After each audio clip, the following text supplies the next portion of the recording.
Hello everyone, my name is Shweta Sharma from Gurudev coaching centre Lalkuan Ghaziabad.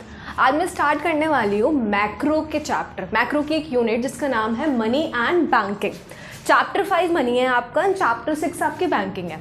आज हम पढ़ेंगे मनी, ठीक है। And in next video I will explain you the banking chapter. Okay, let me introduce money. Money क्या होता है? Money तो पता ही होगा क्या होता है, ऑब्वियसली। मनी एक ऐसी चीज़ है जिसके बिना आज के टाइम पे कोई भी ट्रांजैक्शन करना, कोई भी चीज़ लेना, कोई भी चीज़ खरीदना, इट इज़ इम्पॉसिबल।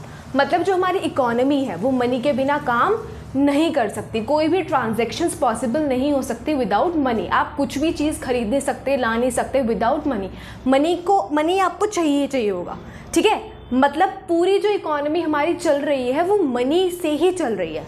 बट तब क्या था, पहले के टाइम पे जब मनी नहीं था उस टाइम पे क्या था आपका बार्टर सिस्टम। क्या था? Barter system. अब उस टाइम पे भी इकोनॉमी थी, अब भी इकोनॉमी है, अब तो मनी से चल रही है। पहले कैसे चलती थी? पहले चलती थी बार्टर सिस्टम से। उसे बोलते हैं डबल कोइंसिडेंस ऑफ वांट। क्या बोलते हैं? Double coincidence of wants. Barter system क्या था? जिसमें जो भी कोई चीज़ आपकी ट्रांजैक्ट होती थी, एक से दूसरी के पास जाती थी, वो मनी की हेल्प से नहीं जाती थी, वो जस्ट एक्सचेंज होती थी। सपोज मेरे पास राइस है एंड सामने वाले के पास आपका गोल्ड है। मुझे गोल्ड चाहिए, उसे राइस चाहिए, तो मैं 1 केजी राइस अपना उससे 1 केजी गोल्ड के बदले ले लूँगी। लेकिन अब सोच रहे होंगे कि यार ये तो अनफेयर है, मतलब 1 किलो गोल्ड 1 किलो राइस के बदले कैसे आ सकता है। लेकिन पहले ऐसे ही होता था। क्यों? क्योंकि लोगों को पता ही नहीं था क्या चीज़ एक्सचेंज करनी है, किसके बदले, कितनी क्वांटिटी में एक्सचेंज करनी है और कैसे एक्सचेंज करनी है। किसी को कुछ नहीं पता था।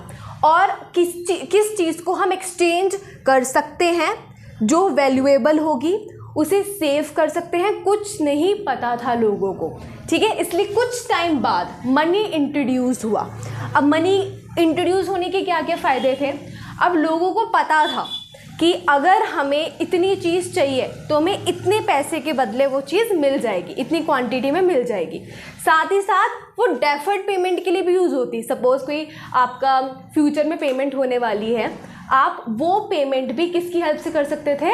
मनी की हेल्प से कर सकते थे। लेकिन पहले के टाइम पे ऐसा नहीं था, बिल्कुल भी नहीं था, ठीक है। साथ ही साथ आपको मैं एक छोटी सी डेफिनेशन बताती हूँ मनी की, जो बिल्कुल आपको बता देगी क्या होता है मनी, क्या नहीं होता है money. Okay, money is anything that generally accepted as a medium of exchange. एक ऐसी चीज़ जो जनरली यूज़ होती है किसी भी चीज़ को एक्सचेंज करने के लिए, ठीक है। मुझे कोई भी चीज़ चाहिए, मैं उस चीज़ की वैल्यू के बदले उतना मनी मैं आपको दूंगी और मुझे वो चीज़ मिल जाएगी, ठीक है।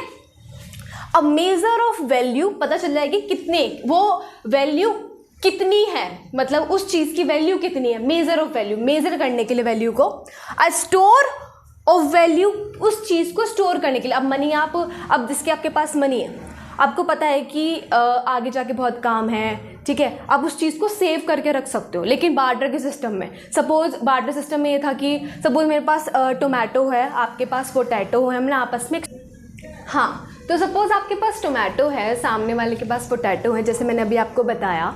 अब मुझे पोटैटो की ज़रूरत है, उसे टोमेटो की ज़रूरत है, तो मैंने क्या करा, मैंने बोला कि एक काम करो, आप मुझे ना पोटैटो दे दो और आपको टोमेटो चाहिए, आप मुझसे टोमेटो ले लो, ठीक है। तो ये एक पर्टिकुलर टाइम के लिए पॉसिबल है ना। अब क्या टोमेटो को आप सेव करके रख सकते हो? नहीं रख सकते, ज़्यादा टाइम के लिए सेव करके नहीं रख सकते हो। बट मनी एक ऐसी चीज़ है जिसे आप हमेशा तक सेव करके रख सकते हो। कैसे भी रख सकते हो, बैंक में रख सकते हो, अपने पास रख सकते हो, लिक्विड फॉर्म में रख सकते हो, ठीक है। तो ये चीज़ कब पॉसिबल हुई सेविंग की? जब आपके पास क्या आ गया? मनी आ गया, ठीक है। समझ आ गया व्हाट इज मनी?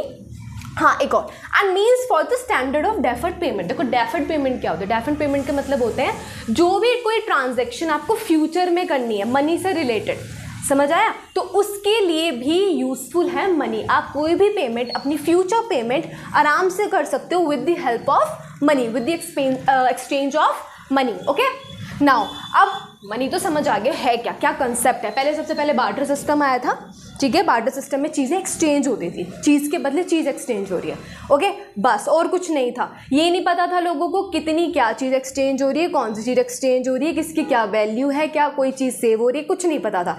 लेकिन जब मनी आ गया, कुछ टाइम बाद जब आपका मनी आ गया, तो लोगों को पता चल गया कि कितनी चीज़ हम किसके बदले उसे एक्सचेंज कर सकते हैं in the form of money, okay. अब मनी की देखिए 3 तरीके के फॉर्म्स होते हैं मनी की। फर्स्ट होता है आपका कॉइन्स, आपने कॉइन्स देखा होगा।